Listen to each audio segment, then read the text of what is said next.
Hey guys, Jim Edwards here, and welcome back to Sales Copywriting and Content Marketing Hacks Podcast, episode 31. So we are on a roll.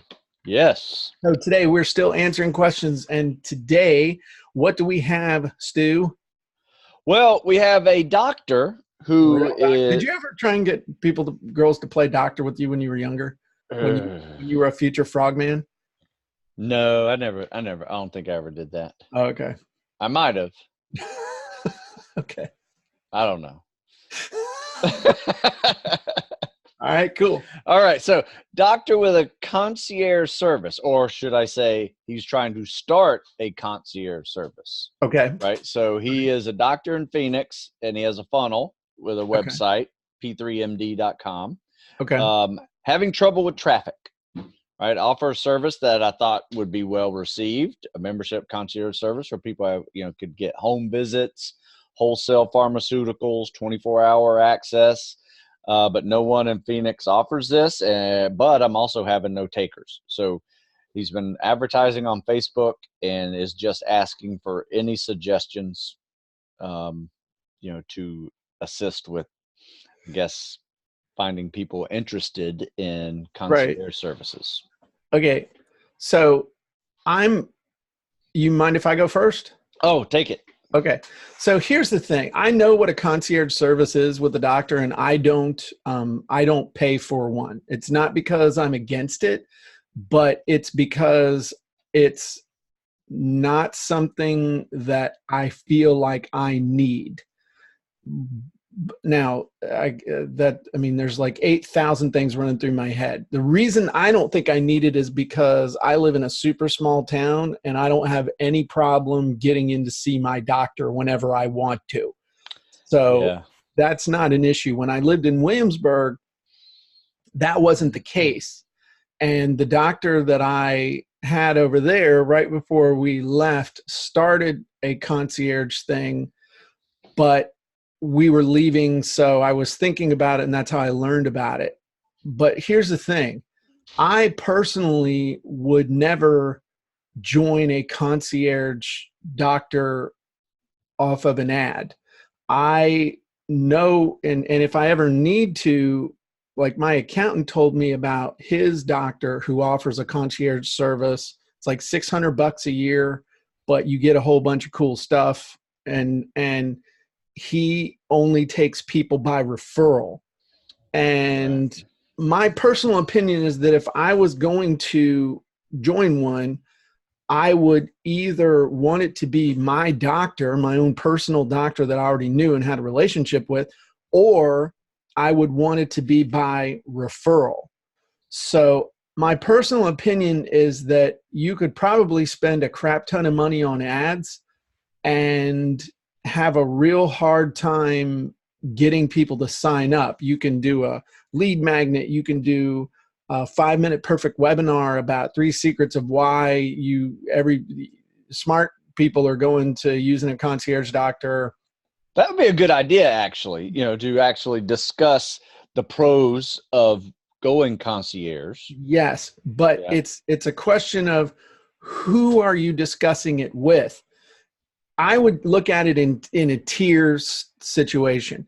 I would approach all of my existing patients and offer it to them. And I would use the marketing materials and the sales copy that I would develop for strangers, but I would use it for hot traffic, your existing people. I'd use postcards. I'd use letters. I'd even call them myself. If you're the doctor, call them up, because I remember one time my doctor called me, and he actually was asking me questions about his iPod because I was the technical guy. But I got to, in that 10-minute conversation, I kind of got to know him as a person. And then when I went to see him next time, we talked about video games and other stuff. And I know that sounds goofy, but as a concierge, you want them to see you as a trusted resource, not just as the doctor. So in order for them to do that, they got to see you as a person, as a personality, as the authority, what's the word I'm looking for here? A trusted source.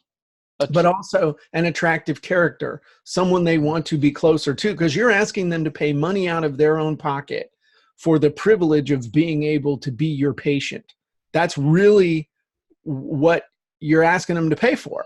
Yeah. So start with the people that know you. Then I would develop some sort of a referral campaign where there was an incentive for my existing customers to refer people they knew. Kind of like on Facebook, where when you advertise or boost a post, you're boosting a post to people that like your page and their friends. There's a reason why, because birds of a feather flock together. So I would implement some sort of a referral type campaign. I would have a number that I was capping it at. So just like a membership site, there's fear of, hey, this is limited quantity. You can't join at any time. You could also have your own open enrollment periods as well. So it's not like you can join, even if you've only got 5 patients as a concierge doctor, and then all the others are regular patients, you still have to shut it down. You got to have a time when they can't join. So there's a reason for them to join, and to join now. And if you thought about it like any other service you might be doing on the web, have your own, I don't know about HIPAA and stuff like that, but they should definitely have some sort of a newsletter that you're sending out on a regular basis via email that you could encourage them to share and forward to their friends with good, really good content. Again, I'm not, I don't know about doctor laws and stuff like that, but I'd create content and encourage them to share it. I don't know that I'd have a private Facebook group where they could all hang out and talk about their goiters together. I don't think that's a good idea. But, that's really my thought. Instead of trying to work the cold traffic angle, I would work the hot traffic and then the warm traffic angle. And it's pretty much my thought on that for right now. I mean, doing some Facebook Lives and some other stuff would be cool, and building up, again, it's not just patients, but people who know you and can refer people to you as well. On your Facebook profile, you could do doctor talks, the doctor is in type of Facebook Live stuff where fun. you talk about problems and stuff and things like that. And then people can get to know you. Once they know you, then they'd be more likely to sign up. But running ads isn't going to do jack, in my opinion, because you're trying to reach people to pay you. So, yeah, I would agree with that, and I'm with Jim as far as the doctor thing. My wife's doctor started one, and we considered it at one point, but at the same time, we just don't. We're lucky that we don't go to the doctor very often, right? I go once a year to get a physical. And I had bronchitis this year, so I went to a 24-hour clinic because all I needed was some medicine, and I was in and out of there in 30 minutes. Could I have had a concierge doctor to do the same thing? I guess, but I don't see a need for me to do that right now, right? But I know how that process works, and my wife's doctor is doing it now, but she's still she's not even taking new clients. So she still has her old practice, but she's starting a concierge service from her old practice, pulling people from that old practice into the concierge world of hers. But it's moving really slowly too for her. So I think the biggest issue right now is with the craziness of healthcare in America being, is it going to be Obamacare? Is it going to be Trump care? Is it going to be, there's way too many political angles going on right now. And I think the idea of having a concierge doctor would be great for stability, right, of doctor service. And I think that is something you really need to say with all the questions of what is going to happen with healthcare in America. Is it going to get better? Is it going to get worse? You can have this same continued doctored service right here. as a concierge. I think they really just need to see all the pros behind a concierge service and what would happen, when you don't Right. do this and healthcare goes to crap and you're spending $2,500 a month for healthcare if you want healthcare at that point. And that's a great point. That what you just, if I'm hearing you correctly, what you just said is basically neither one of us has seen a strong enough reason why to do it. And there's no strong enough reason why not having it is going to hurt me. And the thing that popped into my head was my freaking health insurance is expensive enough already. Why do I want to add more expense on top of that when I'm not having really any problems except for the fact that it's already expensive enough? Does that make sense? Oh, absolutely. So, absolutely. I mean, I am wondering what I am going to pay for healthcare every year. I mean, every year it changes. Up. It don't go down. Every year something is changing with my healthcare, like some program that Blue Cross is no longer doing anymore. I had to downgrade it to an HMO, whatever that is, By God, you can get, you and I can both get birth control pills though, cheap. Thank God for that, right? Yeah, there's like I said, there's so much flux in the market right now that you're trying to do. It's hard to get people to change, right? Because they're scared. So I think you coming on with a nice video sales letter, maybe some old school marketing too amongst your previous clients or postcards, letters, phone calls. All of the basics. A seminar. That's the other thing. If you're going to spend money on ads, do a live local seminar. Somewhere where just like they do it in the financial services industry all the time. Yep. Give them a lunch give them a lunch and explain to them what a concierge doctor is all about. Make sure it's like really unhealthy lunch too, like bacon, cheeseburgers, cigarettes.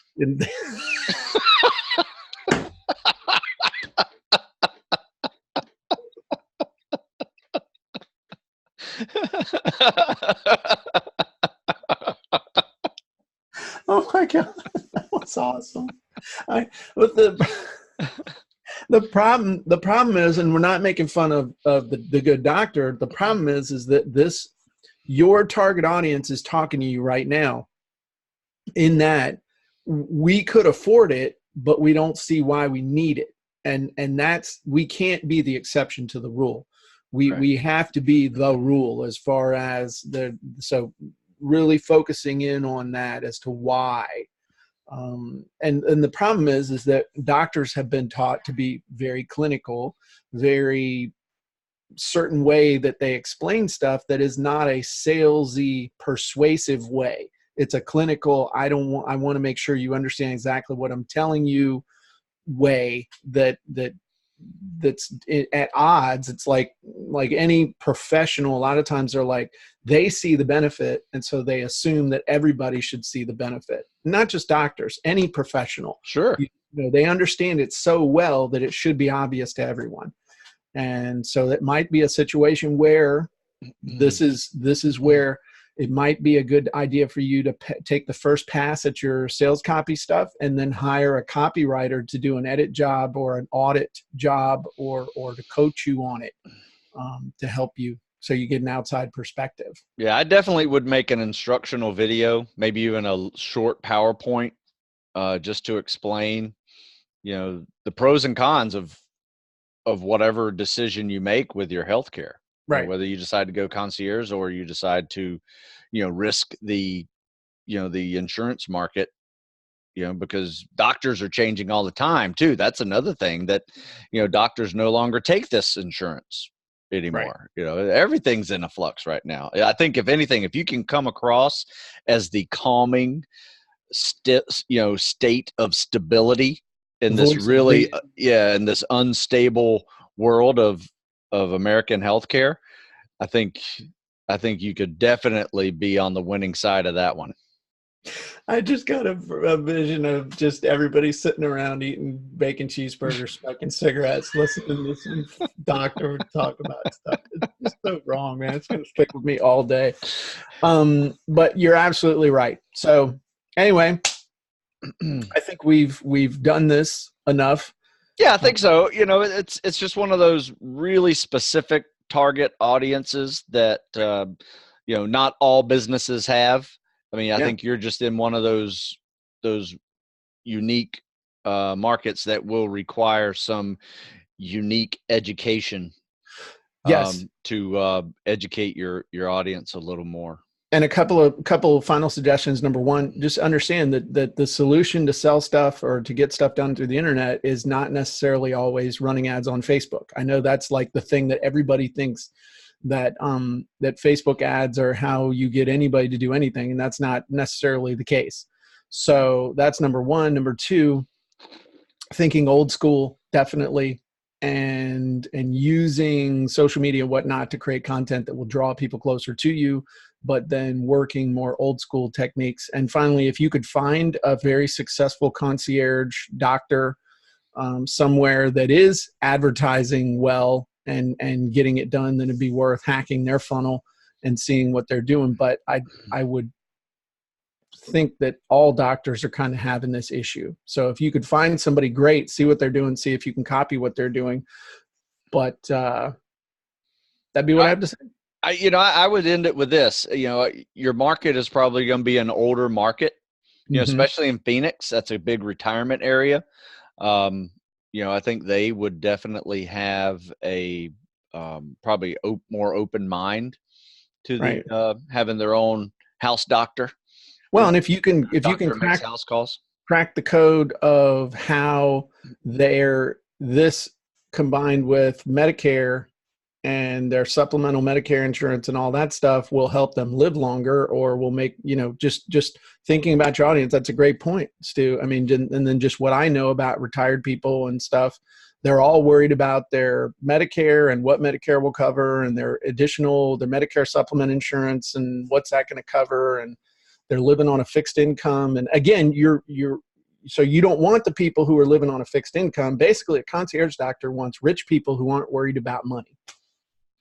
That's it. So, but there's a lot out there. Oh yeah, absolutely. Yeah. Cool. All right. Well, everybody have a great day, and we will talk to you soon. Make sure you go over and check out the Sales Copywriting and Content Marketing Hacks group on Facebook. Head over to thejimedwardsmethod.com for blog posts and all kinds of updates and cool software that can help you to create compelling content and money-making sales messages at the whack of a button. No experience required. Have a great day.